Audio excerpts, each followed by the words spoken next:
Welcome to tag Telugu. ఇప్పుడు మనం అర్జున్ చక్రవర్తి director Vikrant గారితో ఉన్నాము. ఆయన అడిగి సినిమా విశేషాలు ఏంటో తెలుసుకుందాం. హాయ్ అండి. అండ్ ఆమె అర్జున్ చక్రవర్తి మీకు అసలు ఆ థాట్ ఎలా వచ్చింది?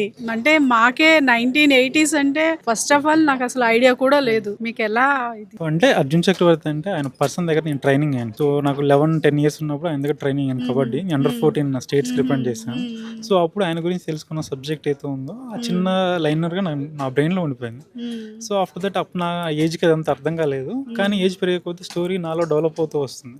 సో ఎప్పుడైతే నేను ఫిల్మ్ డైరెక్షన్ పర్స్యూ చేద్దాం అనుకున్నానో ఏ స్టోరీతో వెళ్ళాలి అంటే నాలో ఇన్ని సంవత్సరాల జర్నీ అవుతుంది, ఈ స్టోరీ చెప్తే బాగుంటుంది, చాలా మంది తెలియాలి, ప్రపంచానికి తెలియాలి, ఒక అన్సంగ్ ప్లేయర్ని మనందరం మర్చిపోయాము అని ఒక చిన్న తపనతోటి ఈ సినిమా చేద్దామని దిగింది. ఆల్మోస్ట్ ఈ సినిమా అంతా డెలివరీ చేయడానికి 8 years పట్టింది కంప్లీట్గా. 8 years కంప్లీట్గా దీనికి డెడికేటెడ్ కూర్చొని ఏం వర్క్ చేయకుండా కంప్లీట్గా day and out and night and day అంతా సినిమా కంప్లీట్గా ఈ లైఫ్ అంతా దీని మీద పెట్టేసి ఈ సినిమా తీద్దాము అనుకున్నప్పుడు వాళ్ళ ఫ్యామిలీని ఏమైనా అప్రోచ్ అయ్యారా? Approach so family approach, but ఆయన ఉన్న వైఫ్ కూడా చనిపోయారు ఇప్పటికి. సో వాళ్ళ దగ్గర ఫ్రెండ్ సర్కిల్, వాళ్ళ ఫ్యామిలీ కజిన్స్ ఉంటే వాళ్ళని అప్రోచ్ అయ్యాం. వాళ్ళ దగ్గర పర్మిషన్ తీసుకున్నాం. వాళ్ళ దగ్గర పిక్చర్స్, ఇమేజ్ ఏవుతుందో అవన్నీ కేటగిరీ చేసి ఆయన ఎలా ఉండేవారు ఏంటి ఇంకా పర్సనల్ లైఫ్ తెలుసుకొని ఒక 6-7 months అలా వర్క్ మొత్తం రీసెర్చ్ చేసిన తర్వాతనే కంప్లీట్ స్టోరీ రాసాం. అయితే కేరళ హీరోయిన్ తీసుకున్నారు.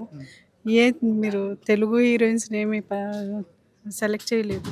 లేదండి, నేను తెలుగు అందరిని ఆడిషన్ చేశాను. కానీ పర్టికులర్ క్యారెక్టర్కి ఒక 2 లుక్ వేరియేషన్స్ ఉన్నాయి.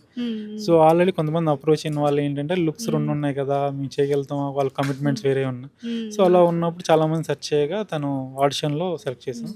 సో కొత్త అమ్మాయి తేలిపోతున్న టైంలో తను అనిపించింది తను బెస్ట్ బాగా పర్ఫామ్ చేయగలుగుతుంది, క్యారెక్టర్ బాగా ఆప్ట్ అవుతుంది అని సెన్స్లో తీసుకున్నాను. సో మీ సినిమా చూస్తే తను ఏం మలయాళీ గల్లా ఉండదు, తెలుగు అమ్మాయిలనే పర్ఫెక్ట్గా ఉంటుంది. తెలుగు నేర్చుకుని మరి డైలాగ్ చెప్తే. అర్జున్ చక్రవర్తి సినిమా కోసం ఓన్లీ వాళ్ళ ఫ్యామిలీని మాత్రమే కన్సల్ట్ అయ్యారా, ఇంకేమన్నా స్టడీ చేశారా? సో మొత్తం ఆయన 1980sలో ఆయన ప్లేయర్స్ ఎవరుతున్నారు ఆయనతో అందరిని కన్సల్ట్ చేసాం. తర్వాత ఆర్కీవ్స్ అన్ని చెక్ చేసాం. మొత్తం చెక్ చేసి ఆయన దగ్గర డేటా ఏంటి, అలా ఎలా వాడారు, అసలు జెర్సీ ఏంటి, ఎలా చేసుకునేవారు, టీంతో ఎలా ఉండేవారు, సో అవన్నీ కేటగిరీ చేసి కంప్లీట్ చేసాం. నాకు ఇందాక మీరు మాట్లాడుతున్నప్పుడు ఒక డౌట్ వచ్చిందండి. మీరు సినిమాటిక్ లిబర్టీ ఏదో 1-2 సీన్స్లో తప్ప తీసుకోలేదు అని చెప్పారు. ఆయన లవ్ స్టోరీ కూడా లైఫ్లో ఉంది ఆయన లైఫ్లో.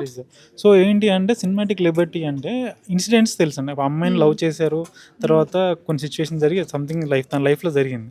సో ఎలా లవ్ చేశారు ఏంటి అనేది మనకు ఐడియా లేదు. సో ఆ పర్టికులర్గా నా విజన్ అక్కడ నేను యూజ్ చేశాను అంతే తప్ప మేజర్ సినిమాటిక్ లిబర్టీస్ ఏమి. అయితే రియల్ లైఫ్లో కూడా ఆయన లవ్ స్టోరీ అయితే ఉంది. లవ్ స్టోరీ ఉంది. ఒక డిఫరెంట్ లవ్ స్టోరీ. మీరు చూస్తే అందరు ఎమోషనల్ అవుతారు. As a kabaddi player August 29th pro kabaddi రాబోతుంది. మీరు ఏ టీంని సపోర్ట్ చేయబోతున్నారు? సో డెఫినెట్లీ మన తెలుగు సినిమా తెలుగు టైటన్స్ని సపోర్ట్ చేస్తాను. అయితే దాని ప్రారంభోత్సవం సందర్భంగా ఈ సినిమాకి సంబంధించి ఏమన్నా అప్డేట్ వదిలే అవకాశం ఉందా? సో అది ప్లాన్ చేస్తున్నాం, ఆల్రెడీ మాట్లాడుతున్నాం. సో ప్రో కబడ్డీ టీంతో వాళ్ళతో టైప్స్ గురించి వాటి గురించి డిస్కస్ చేస్తున్నాం. సో హోప్ఫుల్లీ గుడ్ న్యూస్ వస్తుంది అనుకుంటున్నాను. ఓకే, ఆల్ ది బెస్ట్ అండి. Thank you so much ma'am.